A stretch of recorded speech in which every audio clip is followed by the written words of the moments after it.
എത്ര മുന്നറിയിപ്പ് നൽകിയാലും ലോൺ ആപ്പിലൂടെ വായ്പയെടുത്ത് കുടുങ്ങുന്നവരുടെ എണ്ണം നാൾക്കുനാൾ വർദ്ധിക്കുകയാണ്. കടുത്ത നിബന്ധനകൾ, കൂടിയ പലിശ നിരക്ക് എന്നിവയൊന്നും തിരക്കിട്ട് വായ്പ എടുക്കുന്നവർ ശ്രദ്ധിക്കാറില്ല. ഇത്തരക്കാരെ ലക്ഷ്യം വെച്ചാണ് ഡിജിറ്റൽ വായ്പകൾ നൽകുന്ന ആപ്പുകളും മറ്റ് ഓൺലൈൻ പ്ലാറ്റ്ഫോമുകളും ഒക്കെ തഴച്ചു വളരുന്നത്. ഇനി ലോൺ ആവശ്യപ്പെട്ടില്ലെങ്കിലും വായ്പ വേണോ എന്ന് ചോദിച്ച് ഉപയോക്താക്കളെ ഫോണിലൂടെയോ ഓൺലൈനിലൂടെയോ സമീപിച്ചേക്കാം. അവരുടെ മോഹന വാഗ്ദാനങ്ങളിൽ കുടുങ്ങിയാലുള്ള അപകടം പലരും തിരിച്ചറിയാറില്ല. തിരുവനന്തപുരം ആര്യനാട് സ്വദേശി ആനന്ദ് ആത്മഹത്യ ചെയ്തത് ലോൺ ആപ്പിൻ്റെ ചതിയിൽപ്പെട്ടാണ്. മോർഫ് ചെയ്ത അശ്ലീല ചിത്രങ്ങൾ സമൂഹ മാധ്യമങ്ങളിലൂടെ പ്രചരിപ്പിച്ചതും നിരന്തരമുള്ള ഭീഷണിയുമാണ് ആ ചെറുപ്പക്കാരൻ്റെ ജീവിതം തകർത്തത്. എന്താണ് ആനന്ദിന് സംഭവിച്ചത്? വിശദമായി പരിശോധിക്കുകയാണ് പോലീസ് പട്രോൾ. സ്വാഗതം.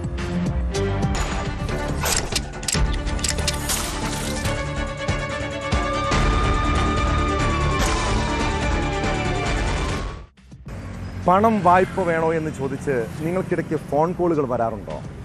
സോഷ്യൽ മീഡിയയിൽ പരസ്യങ്ങൾ കാണാറുണ്ടോ? സാമ്പത്തികമായ വലിയ പ്രതിസന്ധിയിൽ നിൽക്കുമ്പോൾ യാതൊരു ഈടുമില്ലാതെ പണം കടം കിട്ടുമെന്ന് കണ്ടാൽ അറിയാതെ ചിലർ വായ്പ എടുത്തു പോകുമല്ലേ? ഇങ്ങനെ ലോൺ ആപ്പുകൾ വഴി പണം എടുത്താലുള്ള അപകടത്തെക്കുറിച്ച് എപ്പോഴും നമ്മൾ കേൾക്കാറുള്ളതാണ്. വായ്പാ തിരിച്ചടവ് മുടങ്ങിയാൽ വലിയ തോതിലുള്ള ഉപദ്രവം നേരിടേണ്ടി വരും. ബ്ലാക്ക് മെയിലിംഗ്, ഭീഷണി, സമ്മർദ്ദം, അങ്ങനെ പല അപകടങ്ങളും ഇവിടെ പതിയിരിക്കുന്നുണ്ട്. തിരുവനന്തപുരം ആര്യനാട് സ്വദേശി ആനന്ദിൻ്റെ ആത്മഹത്യ ലോൺ ആപ്പിൻ്റെ ചതിക്കുഴിയെ തുടർന്നാണ് പരാതി. ആനന്ദിൻ്റെ മോർഫ് ചെയ്ത അശ്ലീല ചിത്രങ്ങൾ സമൂഹ മാധ്യമങ്ങളിലൂടെ പ്രചരിച്ചിരുന്നു. നിരന്തരം ഭീഷണി സന്ദേശങ്ങൾ വന്നതായും പരാതിയുണ്ട്. ആസിഡ് കഴിച്ച് തിരുവനന്തപുരം മെഡിക്കൽ കോളേജിൽ ചികിത്സയിലിരിക്കെയാണ് യുവാവിൻ്റെ മരണം സംഭവിച്ചത്.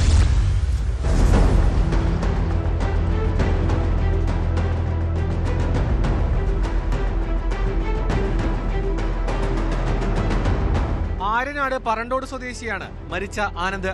സാമ്പത്തിക പ്രതിസന്ധിയെ തുടർന്ന് ഓൺലൈൻ വഴി ആനന്ദ് ലോണിന് അപേക്ഷ നൽകിയിരുന്നതാണ് ബന്ധുക്കൾ പറയുന്നത്. ഇതിനായി അക്കൗണ്ട് വിവരങ്ങളും ഒപ്പം ഫോട്ടോയും അപ്ലോഡ് ചെയ്തു. വൈകാതെ ഫോണിലേക്ക് ആനന്ദിന്റെ മോർഫ് ചെയ്ത അശ്ലീല ചിത്രങ്ങൾ വന്നു. നിരവധി നമ്പറുകളിൽ നിന്ന് പണം ആവശ്യപ്പെട്ട് ഫോൺ കോളുകളും എത്തി. ഇതിനെ തുടർന്നുണ്ടായ കടുത്ത മാനസിക സമ്മർദ്ദത്തിലാണ് ആത്മഹത്യ ചെയ്തതെന്ന് ആനന്ദിന്റെ കുടുംബാംഗങ്ങൾ പറയുന്നു. സന്തോഷത്തോടെ ഇറങ്ങിപ്പോയി. പിന്നീടാണ് അറിയണതിന്റെ പോലെ പറ്റിയെന്ന്, ഇതിനിടയ്ക്ക് എന്തിനാണ് പറ്റിയെന്നാണ് പൈസ ചോദിച്ചെന്നൊക്കെ പറയണേ. എങ്ങനെയാണെന്ന് എനിക്കറിഞ്ഞു. അയ്യോ, എന്റെ പിള്ളേക്ക് പോയി. അതേസമയം ആനന്ദ് ജോലി ചെയ്തിരുന്ന സ്ഥാപനത്തിലെ ഉടമയ്ക്കും ആത്മഹത്യയിൽ പങ്കുണ്ടെന്നാണ് കുടുംബം ആരോപിക്കുന്നത്. സ്ഥാപനത്തിനടുത്ത് വെച്ച് ആസിഡ് കഴിച്ച ആനന്ദിനെ ആശുപത്രിയിൽ എത്തിക്കുവാൻ വൈകിയെന്നും കുടുംബം ആരോപിച്ചു. ഈ 2 മാസം ഒരു കടയിൽ പൊയ്ക്കൊണ്ടിരിക്കുന്നു. 1 വർഷം കൊണ്ട് 1-2 വർഷം കൊണ്ട് ടയർ കടയിലും പോകണം. ഈ ടയർ കടയിൽ അമ്മമാരായിട്ട് ചെറിയ വിഷയമായി. അടുത്ത് വന്ന് 1-ാം തീയതിയിലാണ് ചെല്ലാൻ പറഞ്ഞു. ഈ മാസം 1-ാം തീയതിയിലാണ്. അപ്പോൾ ഞാൻ മക്കളെ പോകണ്ട, നമുക്ക് വേറെ ഞാൻ എന്തെങ്കിലും സെറ്റാക്കി തരാം എന്ന് പറഞ്ഞ് ഇറങ്ങി. 1-ാം തീയതിയിലന്ന് ഞായറാഴ്ചയാണ്, അന്ന് പോകാൻ പറ്റിയില്ല. തിങ്കളാഴ്ച പോകണം. 4-ാം തീയതിയിലാണ് ഈ സംഭവം. ഇവൻ അമ്മ കടയിൽ നിന്നിട്ട് പോയിട്ട് ഇവൻ ഗുരുതരാവസ്ഥയിൽ ആശുപത്രിയിൽ പ്രവേശിപ്പിച്ചതിനു ശേഷം ആനന്ദിന്റെ ബന്ധുക്കളുടെ മൊബൈലിലേക്കും മോർഫ് ചെയ്ത ചിത്രങ്ങൾ വന്നു. തുടർന്ന് ബന്ധുക്കൾ ആനന്ദിന്റെ ഫോൺ പരിശോധിച്ചപ്പോഴാണ് കൂടുതൽ ചിത്രങ്ങൾ കണ്ടെത്തിയത്. ആനന്ദിന്റെ ആത്മഹത്യയിൽ ആര്യനാട് പോലീസ് കേസെടുത്തിട്ടുണ്ട്. സൈബർ സെല്ലിന്റെ സഹായത്തോടെ ചിത്രങ്ങൾ വന്ന വാട്സ്ആപ്പ് നമ്പറുകൾ കേന്ദ്രീകരിച്ച് അന്വേഷണം ആരംഭിച്ചു. ആര്യനാട് പുളിമൂടുള്ള ടയർ കടയിലെ ജീവനക്കാരനായിരുന്നു ആനന്ദ്. ഷോപ്പിന് സമീപമുള്ള ഗ്രൗണ്ടിലാണ് ആസിഡ് കഴിച്ച നിലയിൽ ആനന്ദിനെ കണ്ടെത്തിയത്. മാർച്ച് 6 മുതൽ തിരുവനന്തപുരം മെഡിക്കൽ കോളേജിൽ ചികിത്സയിലായിരുന്നു.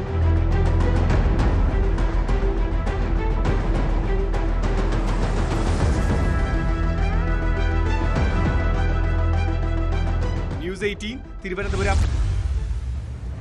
നാട്ടുകാരെ ഉപദേശിച്ച് നടക്കുന്ന സോഷ്യൽ മീഡിയ ഇൻഫ്ലുവൻസർമാരെയും മോട്ടിവേഷണൽ സ്പീക്കർമാരെയും കണ്ണടച്ച് വിശ്വസിക്കാൻ വരട്ടെ. പുറമേ കാണുന്നത് പോലെ ആകില്ല പലരുടെയും തനി സ്വഭാവം.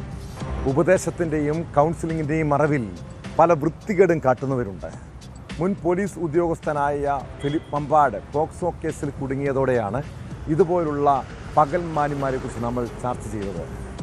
തൊട്ടു പിന്നാലെ കണ്ണൂരിൽ മോട്ടിവേഷൻ സ്പീക്കറായ റിട്ടയർഡ് അധ്യാപകൻ ഷാജുവും പോക്സോ കേസിൽ പിടിക്കപ്പെട്ടു. ഈ ഷാജു ഒരാളെ മാത്രമല്ല പീഡിപ്പിച്ചത്, കേസിൽ അറസ്റ്റിലായതിനു പിന്നാലെ ഇയാൾക്കെതിരെ പുതിയൊരു കേസ് കൂടി. കൗൺസിലിങ്ങിനായി എത്തിയ 17-കാരിയെ പീഡിപ്പിച്ച സംഭവത്തിൽ ഷാജുവിൻ്റെ അറസ്റ്റ് ഉടൻ രേഖപ്പെടുത്തി.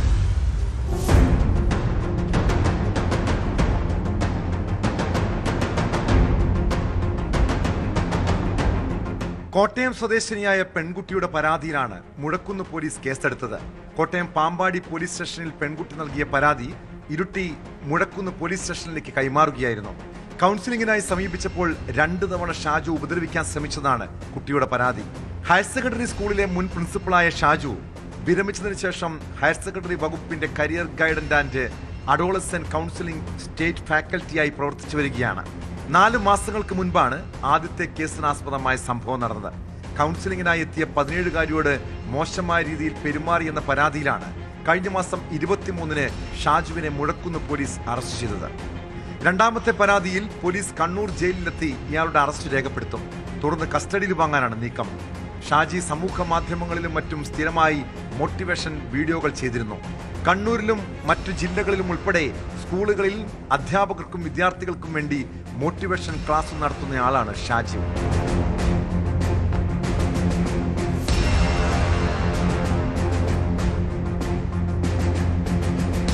ന്യൂസ് 18 കണ്ണൂർ. പാലക്കാട് നെന്മാറ ഇരട്ടക്കൊലപാതക കേസിലെ പ്രതിയായ കൊടും കുറ്റവാളി ചെന്താമര നാട്ടുകാർക്കും വീട്ടുകാർക്കുമെല്ലാം പേടി സ്വപ്നമാണ്. അയാൾ ജയിലിനകത്താണെങ്കിലും പുറത്തിറങ്ങിയാൽ ആരെയും കൊല്ലാൻ പോലും മടിക്കില്ല. അതിനാൽ തന്നെ കോടതിയിൽ സാക്ഷി പറയാൻ പോലും പലരും ഭയപ്പെടുന്നു. അതുകൊണ്ടാകാം വിചാരണയ്ക്കിടെ പ്രധാന സാക്ഷികളിൽ ചിലർ കോടതിയിൽ കൂറുമാറിയത്. ചെന്താമരയുടെ സഹോദരൻ രാധാകൃഷ്ണൻ, സഹോദര ഭാര്യ രമ, അയൽവാസി പൊന്നുകുട്ടി എന്നിവർ കോടതിയിൽ മൊഴി മാറ്റിപ്പറഞ്ഞത് പ്രോസിക്യൂഷന് തിരിച്ചടിയാണ്. കൊലപാതകത്തിന് തലേ ദിവസം ചെന്താമര തന്നെ ഫോണിൽ വിളിച്ചിരുന്നുവെന്ന മുൻമൊഴി സഹോദരൻ കോടതിയിൽ നിഷേധിച്ചു.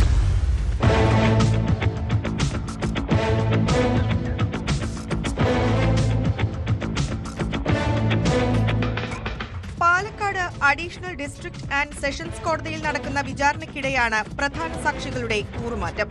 ചെന്താമരയുടെ സഹോദരൻ രാധാകൃഷ്ണൻ, രാധാകൃഷ്ണന്റെ ഭാര്യ രമ, അയൽവാസി പൊന്നുകുട്ടി എന്നിവരാണ് കോടതിയിൽ മൊഴി മാറ്റിയത്.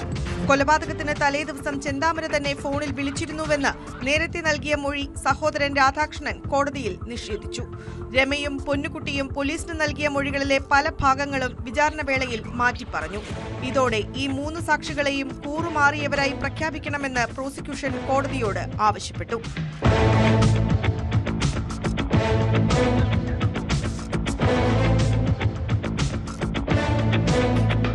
2025 ജനുവരി 27-നായിരുന്നു പോത്തുണ്ടി ബോയൻ നഗർ സ്വദേശികളായ സുധാകരനെയും മാതാവ് ലക്ഷ്മിയെയും ചെന്താമര വെട്ടിക്കൊലപ്പെടുത്തിയത്. നേരത്തെ നടന്ന സജിത വധക്കേസിൽ ജാമ്യത്തിലിറങ്ങിയപ്പോഴാണ് സജിതയുടെ ഭർത്താവിനെയും ഭർത്തൃമാതാവിനെയും കൊലപ്പെടുത്തിയത്. സജിത വധക്കേസിൽ ചെന്താമരയ്ക്ക് കോടതി ഇരട്ട ജീവപര്യന്തം ശിക്ഷ വിധിച്ചിരുന്നു.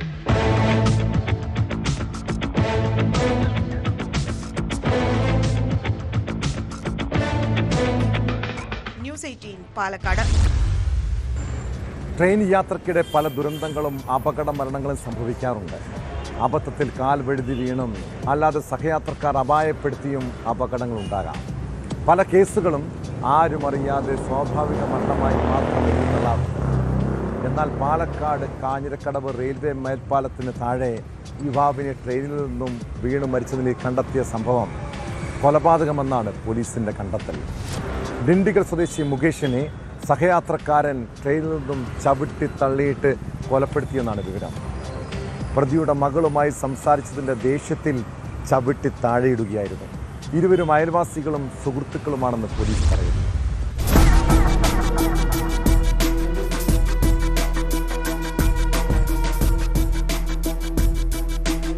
തിങ്കളാഴ്ച ഉച്ചയ്ക്ക് 12 മണിയോടെയാണ് കാഞ്ഞിരക്കടവ് പുഴയുടെ സമീപത്തെ ചതുപ്പിൽ 22-കാരനെ മരിച്ച നിലയിൽ കണ്ടെത്തിയത്.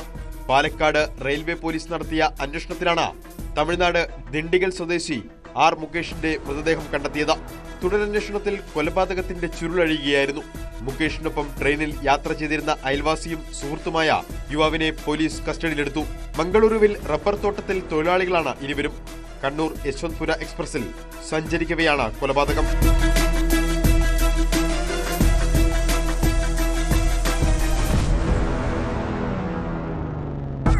സംഭവത്തെക്കുറിച്ച് പോലീസ് പറയുന്നത് ഇങ്ങനെ: ഞായറാഴ്ച രാത്രി 10:30 ട്രെയിൻ കാഞ്ഞിരക്കടവ് മേൽപ്പാലത്തിലെത്തിയപ്പോഴാണ് സംഭവം. പ്രതിയായ യുവാവും ഇയാളുടെ ഭാര്യയും മകളും ഇതേ ട്രെയിനിൽ യാത്ര ചെയ്യുന്നുണ്ടായിരുന്നു. മകളെ ബർത്തിൽ കാണാതെ വന്നതോടെ യുവാവ് അന്വേഷിച്ചെന്നപ്പോൾ ഇരുവരും ട്രെയിനിന്റെ വാതിൽപ്പടിയിൽ നിന്ന് സംസാരിക്കുന്നത് കണ്ടു. ഈ ദേഷ്യത്തിൽ മുകേഷിനെ ചവിട്ടി തള്ളിയിട്ടതായാണ് പ്രതിയുടെ മൊഴി. ട്രെയിൻ കോയമ്പത്തൂരിലെത്തിയപ്പോൾ ഈ യുവാവ് തന്നെയാണ് ഒപ്പം യാത്ര ചെയ്തിരുന്ന മുകേഷിനെ കാണാനില്ലെന്ന് കാട്ടി റെയിൽവേ പോലീസിൽ പരാതി നൽകിയത്. മുകേഷിന്റെ മൃതദേഹം കണ്ടെത്തിയതോടെ കസ്റ്റഡിയിലെടുത്തു നടത്തിയ ചോദ്യം ചെയ്യലിലാണ് പ്രതി കുറ്റം സമ്മതിച്ചത്. സംഭവത്തിൽ കൂടുതൽ അന്വേഷണം നടത്തി വരികയാണ്. നേരത്തെ ഇരുവരും തമ്മിൽ എന്തെങ്കിലും പ്രശ്നങ്ങൾ ഉണ്ടായിരുന്നോ എന്നും പോലീസ് അന്വേഷിച്ചു വരുന്നു.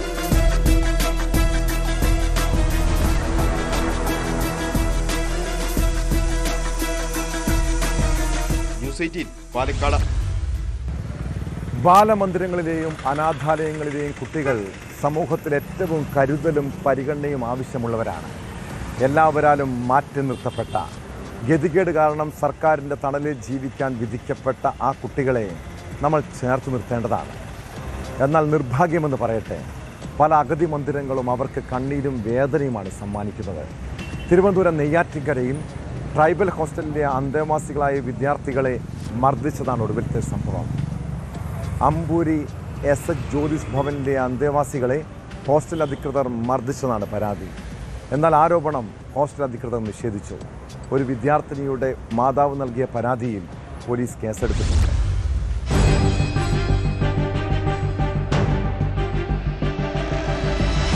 നമ്മൾ 16 പേരാണ് അമ്പൂരി എന്ന് പറഞ്ഞ ഹോസ്റ്റലിൽ താമസിക്കുന്നത്. അപ്പോൾ എൻ്റെ കൂട്ടുകാരി മർദ്ദിക്കുന്ന കണ്ടിട്ടാണ് ഞാൻ അവിടെ എത്തിയത്. ആൻറ്റി ആണെങ്കിൽ അവളെ തലമുടി കുത്തിപ്പിടിച്ചിടിക്കുന്നത് കണ്ടാണ് ഞാൻ എത്തിയത്. അപ്പോൾ ഞാൻ ആൻറ്റീനെയും അതിൻ്റെ കൂട്ടുകാരിയും പിടിച്ച് മാറ്റുന്നതിനിടയിലാണ് ആൻറ്റി എൻ്റെ ചെവി ചേർത്ത് അടിക്കുന്നത്. അതിൽ തന്നെ എൻ്റെ കാതിൽ നിന്ന് ബ്ലഡൊക്കെ വരുമായിരുന്നു. കഴിഞ്ഞ 4-ാം തീയതിയായിരുന്നു കേസിനാസ്പദമായ സംഭവം. ഫെബ്രുവരി 28-ന് കള്ളിക്കാട് സ്വദേശിയായ +2 വിദ്യാർത്ഥിനി വീട്ടിൽ പോയിരുന്നു. 4-ാം തീയതി തിരികെ എത്തിയപ്പോൾ തന്നെക്കുറിച്ച് മോശമായ ചില ആരോപണങ്ങൾ ഹോസ്റ്റലിലെ ജീവനക്കാരി ഹോസ്റ്റൽ വാർഡനോട് പറഞ്ഞതായി സഹപാഠികൾ പെൺകുട്ടിയെ അറിയിച്ചു. തുടർന്ന് ഈ വിവരം ചോദിക്കാൻ എത്തിയപ്പോഴായിരുന്നു പ്രശ്നങ്ങളുടെ തുടക്കം. 16-കാരിയെ ജീവനക്കാരി മർദ്ദിക്കുന്നത് കണ്ടാണ് സഹപാഠികളായ മറ്റ് 2 പേരും എത്തിയത്. ഇവരെയും ജീവനക്കാരി മർദ്ദിച്ചതായി പോലീസിൽ നൽകിയ പരാതിയിൽ പറയുന്നു. ശീല എന്ന് പറഞ്ഞ ആൻറ്റി ആണെങ്കിൽ വളരെ മോശമായിട്ട് തെറി വിളിക്കുകയും എൻ്റെ അമ്മയെ പറയുകയും ചെയ്തു. എൻ്റെ അമ്മയെ പറഞ്ഞപ്പോൾ എനിക്ക് ദേഷ്യം വന്നു. അപ്പോഴും ഞാൻ തിരിച്ച് പറഞ്ഞതിനെ തുടർന്ന് അവരെന്നെ ക്രൂരമായി മർദ്ദിക്കുകയാണ് ചെയ്തത്. എൻ്റെ തല പിടിച്ച് ചുമലടിക്കുകയും കരണ കുത്തി നോക്കി അടിക്കുകയും ചെയ്തു. അപ്പോൾ ഇത് കണ്ട് എൻ്റെ കൂട്ടുകാരിമാർ വന്ന് പിടിച്ചു. അവർ വന്ന് പിടിച്ചപ്പോൾ അവരെ അടിക്കുകയും അതിൽ എൻ്റെ ഒരു കൂട്ടുകാരിയുടെ ചെവിയിൽ നല്ല പരിക്കേൽക്കുകയും ബ്ലഡ് വരികയും ചെയ്തു. കുട്ടി വരുമ്പോൾ ഡോർ സിസ്റ്റർ തന്നെ ഓപ്പൺ ചെയ്ത് കൊടുക്കുകയായിരുന്നു. കൊച്ച് 2 ചെവിയും പൊത്തി പിടിച്ചുകൊണ്ട് എന്നെ അടിച്ചു അമ്മ എന്ന് പറഞ്ഞ് കരഞ്ഞുകൊണ്ടാണ് ഓടി എൻ്റെ അടുക്കൽ വന്നത്. അപ്പോൾ ചെവിയിൽ കൂടെ രക്തം പൊടിയുന്നുണ്ടായിരുന്നു. ആരാ നിന്നെ അടിച്ചെന്ന് ചോദിച്ചപ്പോൾ ജോലിക്കാരി എന്നെ അടിച്ചു എന്ന് പറഞ്ഞു. ഞാൻ മോളെയും പിടിച്ചുകൊണ്ട് സിസ്റ്റർ അടുത്തോട്ട് ചെന്നു. സിസ്റ്റർ എൻ്റെ മോളെ എന്തിനാണ് ഉപദ്രവിച്ചതെന്ന് ചോദിച്ചു. അപ്പോൾ സിസ്റ്റർ പറഞ്ഞു, ഞാനല്ല നിന്റെ മോളെ അടിച്ചതെന്ന് സിസ്റ്റർ പറഞ്ഞു. 3 വിദ്യാർത്ഥിനികളും ആശുപത്രിയിൽ ചികിത്സ തേടി. അതേസമയം വിദ്യാർത്ഥികൾ ചേർന്ന് തന്നെ മർദ്ദിക്കുകയായിരുന്നു എന്നാണ് ജീവനക്കാരി ഷീല പോലീസിൽ നൽകിയ പരാതിയിൽ ആരോപിക്കുന്നത്. ഇവരും പാറശാല ആശുപത്രിയിൽ ചികിത്സ തേടിയിട്ടുണ്ട്. വിദ്യാർത്ഥിനിയുടെ മാതാവ് നൽകിയ പരാതിയുടെ അടിസ്ഥാനത്തിൽ വെള്ളറട പോലീസ് കേസെടുത്തു. നെയ്യാറ്റിൻകര ഡിവൈഎസ്പിക്കാണ് അന്വേഷണ ചുമതല. ചൈൽഡ് ലൈനിനും ഇവർ പരാതി നൽകിയിട്ടുണ്ട്.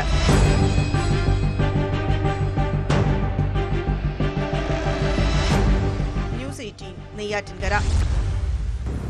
നടിയെ ആക്രമിച്ച കേസിൽ വിചാരണ കോടതിയിൽ നിന്ന് അതിജീവിതയ്ക്ക് നീതി കിട്ടിയില്ല. തെറ്റ് ചെയ്തവർ പലരും രക്ഷപ്പെട്ടു. കുറ്റക്കാരെന്ന് കണ്ടെത്തിയവർക്ക് പോലും ശിക്ഷ കുറഞ്ഞുപോയി. ഇത് പൊതുസമൂഹത്തിൻ്റെ മാത്രം ചിന്തയല്ല, സർക്കാരും ഇക്കാര്യം തിരിച്ചറിയുന്നുണ്ട്. അങ്ങനെയാണ് കേസിൽ വിചാരണ കോടതി വിധിക്കെതിരെ സർക്കാർ ഹൈക്കോടതിയിൽ അപ്പീൽ നൽകിയത്. അപ്പീൽ ഫയൽ സ്വീകരിച്ച കോടതി ദിലീപ് ഉൾപ്പെടെയുള്ള പ്രതികൾക്ക് നോട്ടീസും അയച്ചു. വിധിയിലെ ഗുരുതര വീഴ്ചകൾ ചൂണ്ടിക്കാണിച്ചുള്ള 300 പേജുള്ള അപ്പീലിലാണ് ഹൈക്കോടതിയുടെ നിർണായക നടപടി.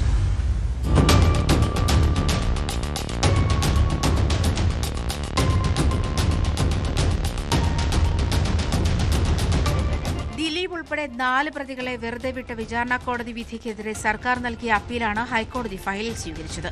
വിചാരണ കോടതിയുടെ വീഴ്ചകൾ ചൂണ്ടിക്കാണിച്ച് 300 പേജുള്ള അപ്പീലാണ് സമർപ്പിച്ചത്. ജസ്റ്റിസുമാരായ ജയശങ്കരൻ നമ്പ്യാർ, ജോബിൻ സെബാസ്റ്റ്യൻ എന്നിവരുടെ ഡിവിഷൻ ബെഞ്ചിന്റേതാണ് നടപടി.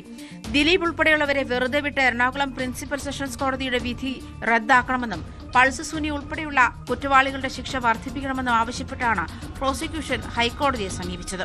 വിചാരണ കോടതിയുടെ ഗുരുതര വീഴ്ചകൾ ചൂണ്ടിക്കാണിച്ചുള്ള അപ്പീലിലാണ് ഹൈക്കോടതിയുടെ നടപടി. വിചാരണ കോടതി വിധിയെ നിശിതമായി വിമർശിക്കുന്നതാണ് പ്രോസിക്യൂഷന്റെ അപ്പീൽ.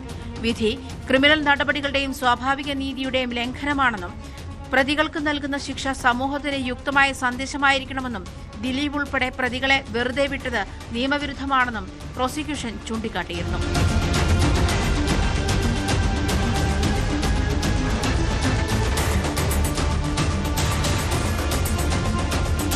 വസ്തുതകളും നിയമപരമായ വശങ്ങളും പരിശോധിക്കുന്നതിൽ വിചാരണ കോടതി പരാജയപ്പെട്ടുവെന്നും അപ്പീലിൽ പറയുന്നു. അപ്പീൽ ഫയലിൽ സ്വീകരിച്ച കോടതി ദിലീപ് അടക്കമുള്ള എല്ലാ പ്രതികൾക്കും നോട്ടീസ് അയച്ചു. വിചാരണ കോടതി വെറുതെ വിട്ട പ്രതികൾക്ക് നെടുമ്പാശ്ശേരി SHO വഴിയാണ് നോട്ടീസ് നൽകിയത്.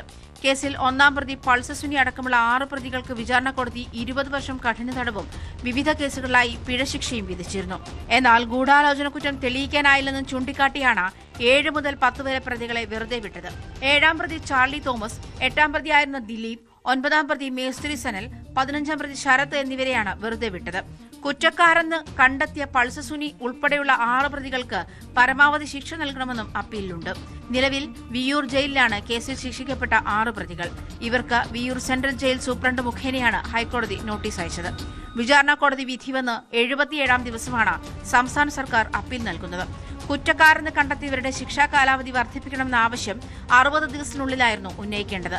വൈകിയാൽ എതിർകക്ഷികളെ കേട്ടതിനു ശേഷമേ സാധാരണ കോടതി തീരുമാനമെടുക്കാറുള്ളൂ. എന്നാൽ 17 ദിവസത്തെ കാലതാമസം കോടതി സ്വമേധയാ തീർപ്പാക്കി. അതേസമയം പ്രതികളെ വെറുതെ വിട്ടതിനെതിരായ അപ്പീൽ സമർപ്പിക്കാൻ 90 ദിവസത്തെ സമയമുണ്ട്. വിചാരണ കോടതിയുടെ ശിക്ഷാവിധി മരവിപ്പിക്കണമെന്നും ജാമ്യം നൽകണമെന്നും ആവശ്യപ്പെട്ട് കേസിലെ 5ഉം 6ഉം പ്രതികൾ ഹൈക്കോടതിയിൽ അപ്പീൽ സമർപ്പിച്ചിട്ടുണ്ട്.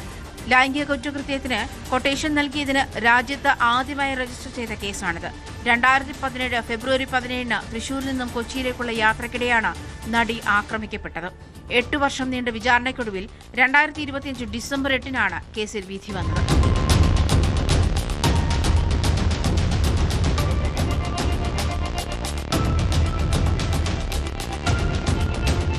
ന്യൂസ് 18 കൊച്ചി. കോൺഗ്രസിനെ സമീപകാലത്ത് ഏറ്റവും വെട്ടിലാക്കിയത് യുവനേതാവ് രാഹുൽ മാങ്കൂട്ടത്തിൽ MLA ആണ്. ലൈംഗിക പീഡന പരാതിയും കേസും അറസ്റ്റുമൊക്കെയായി പാർട്ടിക്ക് വലിയ നാണക്കേടാണ് അയാൾ ഉണ്ടാക്കിയത്.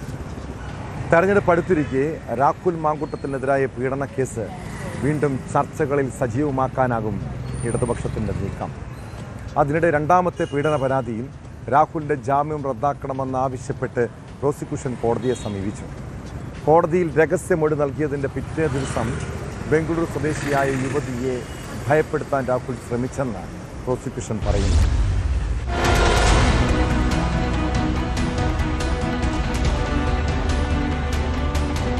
രണ്ടാമത്തെ പീഡന പരാതി നൽകിയ ബംഗളൂരു സ്വദേശിനിയെ ഭീഷണിപ്പെടുത്താൻ രാഹുൽ മാങ്കൂട്ടത്തിൽ MLA ശ്രമിച്ചെന്നാണ് ആരോപണം. പരാതിക്കാരിയെ ഭയപ്പെടുത്തി കേസിൽ നിന്നും പിന്തിരിപ്പിക്കുകയായിരുന്നു രാഹുലിന്റെ ലക്ഷ്യമെന്നും പ്രോസിക്യൂഷൻ ആരോപിച്ചു. ക്രൂരപീഡനത്തിനിരയായ പെൺകുട്ടി രാഹുലിനെ ഭയന്നാണ് KPCC അധ്യക്ഷന് പരാതി നൽകിയത്. രാഹുൽ ജാമ്യവ്യവസ്ഥ ലംഘിച്ചുവെന്ന് മാത്രമല്ല, കോടതിയുടെ നിർദ്ദേശങ്ങൾ പാലിച്ചില്ലെന്നും പ്രോസിക്യൂഷൻ ചൂണ്ടിക്കാട്ടി. നെടുമങ്ങാട് കോടതിയിൽ രഹസ്യമൊഴി നൽകിയതിന് പിന്നാലെ ഫെബ്രുവരി 17 രാഹുൽ വാട്സാപ്പ് കോൾ ചെയ്തതായി യുവതി പോലീസിന് നൽകിയ പരാതിയിൽ പറയുന്നു. ഇതേ തുടർന്നാണ് ജാമ്യം റദ്ദാക്കണമെന്ന ഹർജിയുമായി പ്രത്യേക അന്വേഷണ സംഘം കോടതിയെ സമീപിച്ചത്. തിരുവനന്തപുരം ജുഡീഷ്യൽ 1ാം ക്ലാസ് മജിസ്ട്രേറ്റ് കോടതി 3 കേസ് പരിഗണിക്കുന്നത്.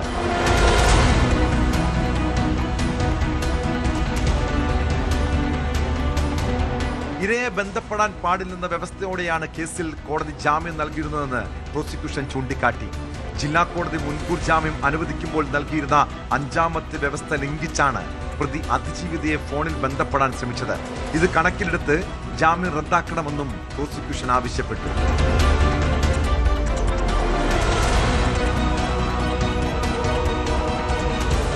ന്യൂസ് 18 തിരുവനന്തപുരം.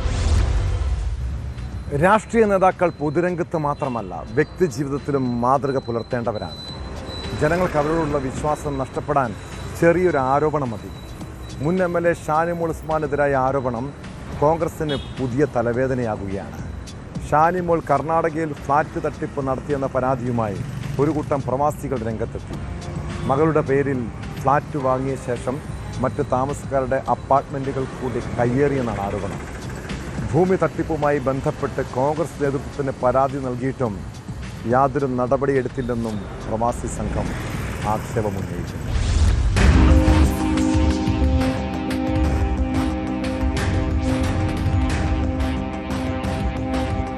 ഒരു സംഘം പ്രവാസികൾ വാർത്താ സമ്മേളനം നടത്തിയാണ് ഷാനിമോൾ ഉസ്മാനെതിരെ ആരോപണം ഉന്നയിച്ചത്. മകളുടെ പേരിൽ കർണാടകയിൽ ഫ്ളാറ്റ് വാങ്ങിയ ശേഷം മറ്റ് താമസക്കാരുടെ അപ്പാർട്ട്മെന്റുകൾ കൂടി കയ്യേറിയെന്നാണ് ആരോപണം. 20 മുറികൾ എടുത്ത ശേഷം മറ്റ് ഫ്ളാറ്റുകൾ കയ്യേറിയെന്നും അവകാശികളെ ഭീഷണിപ്പെടുത്തി ഒഴിപ്പിക്കുന്നുവെന്നും അവർ ആരോപിച്ചു. കോൺഗ്രസ് നേതൃത്വത്തെ അറിയിച്ചിട്ടും നടപടി ഉണ്ടായില്ല. KC വേണുഗോപാലിനും VD സതീശനും പരാതി നൽകിയിരുന്നതായും ഇവർ പറയുന്നു. ടോട്ടൽ സമുച്ചയത്തിൽ ആകെയുള്ളത് 235 സർവീസ് അപ്പാർട്ട്മെന്റുകളാണ്. അതിൽ 135 എണ്ണം NRIകൾ അവരുടെ പൈസ ഉപയോഗിച്ച് വാങ്ങിച്ചതാണ്. 80 എണ്ണം ഡെവലപ്പറായ ശ്രീ ജോസഫ് ചാക്കോയുടെ പേരിലുള്ളതാണ്. അതിൽ 20 എണ്ണമാണ് ഷാനിമോൾ ഉസ്മാൻ 2023 അവരുടെ മകളുടെ പേരിൽ ഷഹനാസിന്റെ പേരിൽ എഗ്രിമെന്റ് ഉണ്ടാക്കി അവിടെ പ്രവേശിക്കുന്നത്. ബാക്കിയുള്ള അപ്പാർട്ട്മെന്റുകളിലേക്ക് മറ്റാരെയും പ്രവേശിപ്പിക്കുവാൻ ഇവർ സമ്മതിക്കുന്നില്ല. ക്രൗൺ പ്ലാസ എന്ന ഫ്ളാറ്റാണ് കൈവശപ്പെടുത്തിയതെന്നും അനധികൃതമായി രേഖകൾ ചമച്ച് വസ്തുവകകൾ കൈക്കലാക്കിയെന്നുമാണ് ആരോപണം. കർണാടകയിലെ രാഷ്ട്രീയ സാഹചര്യം മുതലെടുത്ത് പോലീസിനെ ഉപയോഗിച്ച് ഭീഷണിപ്പെടുത്തിയെന്നും ആക്ഷേപമുണ്ട്. നീതി ലഭിച്ചില്ലെങ്കിൽ ഷാനിമോളുടെ വസതിയിലേക്ക് മാർച്ച് നടത്തുമെന്നും പരാതിക്കാർ പറയുന്നു.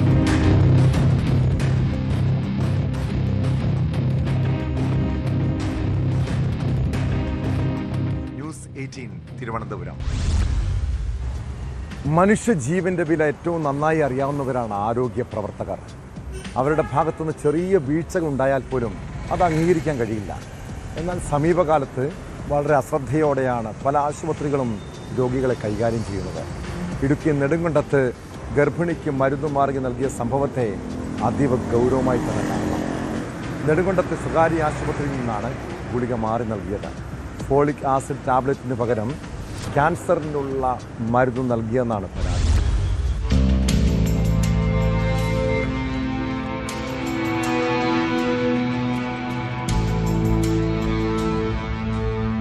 കമ്പംമെട്ട് സ്വദേശിയായ യുവതിക്കാണ് നെടുങ്കണ്ടത്തെ സ്വകാര്യ ആശുപത്രിയിൽ നിന്ന് മരുന്ന് മാറി നൽകിയത്.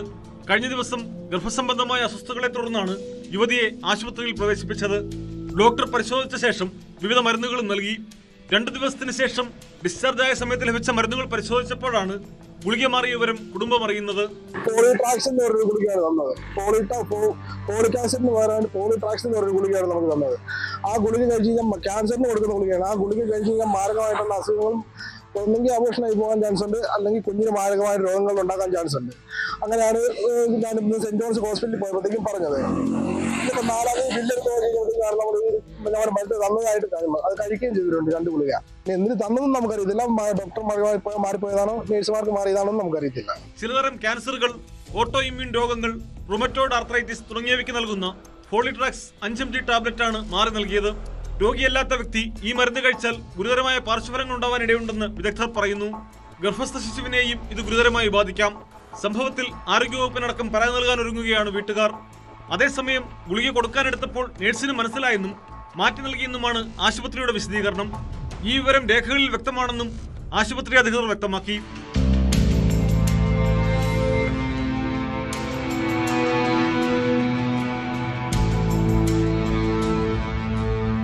ന്യൂസ് 18 ഇടുക്കി.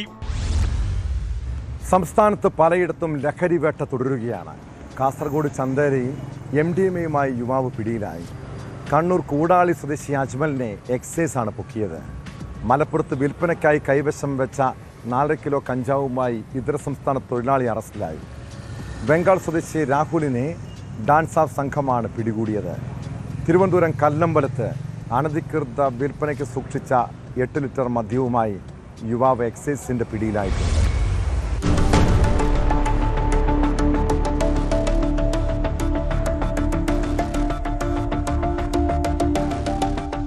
കാസർഗോഡ് ചന്ദേരയിൽ 2.67 ഗ്രാം ലഹരിമരുന്നുമായാണ് കണ്ണൂർ കൂടാളി സ്വദേശി അജ്മൽ എക്സൈസ് സംഘത്തിന്റെ പിടിയിലായത്.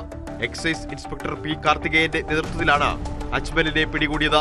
MDMA വിൽപ്പനക്കാരന്റെ കാരിയറായി പ്രവർത്തിക്കുന്ന വ്യക്തിയാണ് ഇയാൾ എന്നാണ് സൂചന. വിൽപ്പനക്കാരൻ ഫോണിൽ നൽകുന്ന വിവരങ്ങൾക്കനുസരിച്ചാണ് ഇയാൾ ലഹരി മരുന്ന് കൈമാറ്റം ചെയ്തിരുന്നത്. അജ്മൽ എത്തിയ സ്കൂട്ടിയും എക്സൈസ് കസ്റ്റഡിയിലെടുത്തു.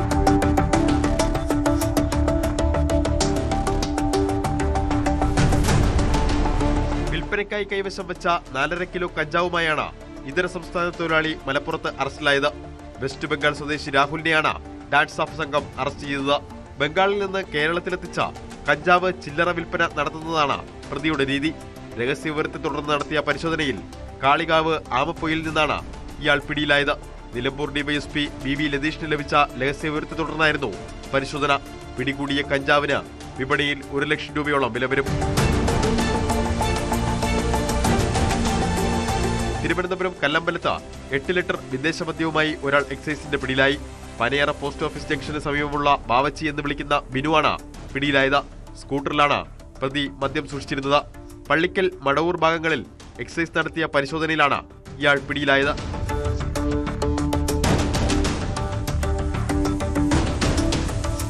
വിവിധ ബ്യൂറോകൾക്കൊപ്പം ന്യൂസ് ഡെസ്ക് ന്യൂസ് 18. പേര് മുജീബ്, നാട്ടുകാരെല്ലാം പൂനൂർ മുജീബ് എന്ന് വിളിക്കും. കോഴിക്കോട് ബാലുശ്ശേരിയാണ് സ്വദേശം. തൊഴിൽ മോഷണവും പിടിച്ചുപറിയും. മലപ്പുറം പാലപ്പുറ മഖാമിലെ നേർച്ചപ്പെട്ടി കൊള്ളയടിച്ച കേസിലെ അന്വേഷണത്തിലാണ് ഇയാളെക്കുറിച്ചുള്ള വിവരം ലഭിച്ചത്. മോഷണം നിത്യ തൊഴിലാക്കിയ മുജീബ് സാധാരണ വീടുകൾ കേന്ദ്രീകരിച്ചാണ് കവർച്ച നടത്താറുള്ളത്. എന്നാൽ മഖാമിലെ മോഷണം പ്രതിക്ക് കുരുക്കായി. നേർച്ചപ്പെട്ടി കുത്തിത്തുറന്ന് പണം മോഷ്ടിച്ച കേസിൽ മുജീബിനെ പോലീസ് അറസ്റ്റ് ചെയ്തു.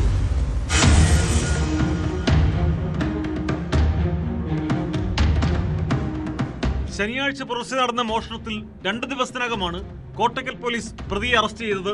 പാലപ്പുറം മഖാമിലെ നേർച്ചപ്പെട്ടി പൊളിച്ച് പണം മോഷ്ടിച്ച സംഭവത്തിൽ നിരവധി മോഷണ കേസുകൾ പ്രതിയായ കോഴിക്കോട് ബാലുശ്ശേരി പുനൂർ സ്വദേശി മുജീബാണ് പിടിയിലായത്. CCTV ദൃശ്യങ്ങൾ കേന്ദ്രീകരിച്ച് നടത്തിയ അന്വേഷണത്തിലാണ് അറസ്റ്റ്.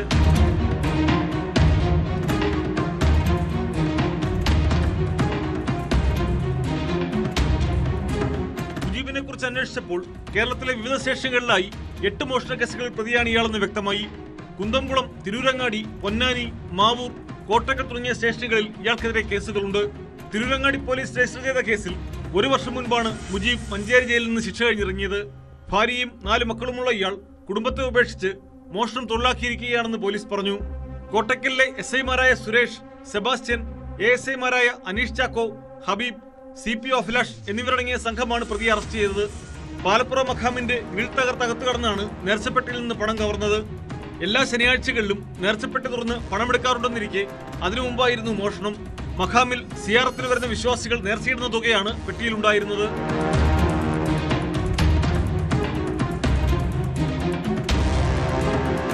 ന്യൂസ് 18 തിരൂർ. കുറ്റകൃത്യങ്ങളുടെ മറ്റു ചില വാർത്തകൾ ചുരുക്കത്തിൽ. പാലക്കാട് മണ്ണാർക്കാട് വയോധിക ദമ്പതിമാർ ജീവനൊടുക്കി. 86 വയസ്സുള്ള അയ്യപ്പൻ, ഭാര്യ കല്യാണിക്കുട്ടി എന്നിവരെയാണ് തൂങ്ങി മരിച്ച നിലയിൽ കണ്ടെത്തിയത്. കായംകുളത്ത് ബൈക്കിലെത്തി യുവതിയുടെ മാല പൊട്ടിച്ചെടുക്കാൻ ശ്രമിച്ച കേസിൽ കുപ്രസിദ്ധ മോഷ്ടാക്കൾ പിടിയിൽ. പിടിയിലായത് കൊല്ലം ഇരവിപുരം സ്വദേശികളായ മെന്റലപ്പു എന്ന അൽത്താഫ്, തൗഫീഖ് എന്നിവർ. 2 പേരും മോഷണം, അടിപിടിയടക്കം വിവിധ കേസുകളിൽ പ്രതികൾ. സ്വന്തം ഭാര്യയ്ക്ക് അയൽവാസിയോ മറ്റ് സുഹൃത്തുക്കളോ അനാവശ്യ മെസ്സേജ് അയച്ചാൽ ആർക്കെങ്കിലും അത് ഇഷ്ടപ്പെടുമോ? നമ്മുടെ വീട്ടിൽ അങ്ങനെ ഒരു സാഹചര്യം ഉണ്ടായാൽ എങ്ങനെയാകും പലരും പ്രതികരിക്കുക? ആരായാലും പൊട്ടിത്തെറിച്ചു പോകുമല്ലേ? ചിലർ പ്രതികാരം ചെയ്യും. ആലപ്പുഴ കൊമ്മാടിയിൽ യുവാവിനെ അയൽവാസി ആക്രമിച്ചത് ഭാര്യയ്ക്ക് മെസ്സേജ് അയച്ചതിൻ്റെ വിരോധത്തിലാണ്. അയൽവാസിയെ ഭർത്താവ് ചുറ്റിക കൊണ്ട് തലക്കടിച്ച് ഗുരുതരമായി പരിക്കേൽപ്പിക്കുകയായിരുന്നു. തലയോട്ടി പൊട്ടിയ 28-കാരൻ ഗുരുതരാവസ്ഥയിൽ ആശുപത്രിയിൽ ചികിത്സയിലാണ്. നീ ഇല്ലാതെ എനിക്ക് ജീവിക്കാൻ പറ്റില്ല എന്ന സന്ദേശം കണ്ടതായിരുന്നു പ്രകോപന കാരണം. അടി കിട്ടിയതുകൊണ്ട് തീർന്നില്ല. യുവതിയുടെ പരാതിയിൽ ആലപ്പുഴ നോർത്ത് പോലീസ് സന്ദേശമയച്ച ആൾക്കെതിരെ കേസുമെടുത്തു. അയൽവാസിയുടെ ഭാര്യയെ ശല്യപ്പെടുത്താൻ പോകുമ്പോൾ ഇങ്ങനെ തല്ല് കിട്ടുമെന്ന് ഓർക്കണം കേട്ടോ. ഇതോടെ പോലീസ് പട്രോൾ പൂർണ്ണമാകുന്നു. നമസ്കാരം.